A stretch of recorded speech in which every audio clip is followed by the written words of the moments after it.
25,000 connection வரக்கூடிய காயல்பட்டத்தில் wireman பாத்தீங்கன்னா வெறும் 3 பேர் தான் இருக்காங்க. இது எங்க போய் சொல்ல?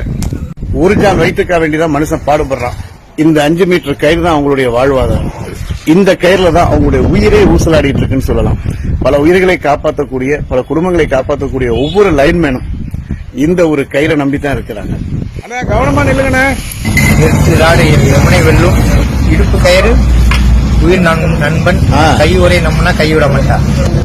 இபியை பொறுத்த வரைக்கும் வயர்மேன் ஆகுறது சாதாரண விஷயம் இல்ல. கிட்டத்தட்ட 4-5 வருஷம் வெளியில பிரைவேட் கம்பெனிகள்ல வேலை பார்க்கணும். பெரிய பெரிய டவர்ல எல்லாம் ஏழை ட்ரைனிங் கொடுப்பாங்க. அதுக்கப்புறமா இபியில ஆள் எடுக்கும்போது மஜ்தூர், அதாவது ஹெல்ப்பருங்கிற முறையில் ஆள் எடுக்கிறாங்க. அப்புறமா தான் அவங்களுக்கு நல்ல வெல் எக்ஸ்பீரியன்ஸ் கிடைச்சதுக்கு அப்புறம் தான் வயர்மேனாவே ஆகுறாங்க. நம்ம வீட்டில் கரண்ட் இல்லைன்னு இபியில எழுதி வச்சு அந்த லைன்மேன் வர்றதுக்கு கொஞ்சம் லேட் ஆயிட்டா அவரை போட்டு வாங்குன்னு வாங்குறோம். ஆனா அவங்களுக்கு 1008 பிரச்சனை இருக்குங்கிறத யாருமே நினைச்சு பார்க்கறது இல்லை.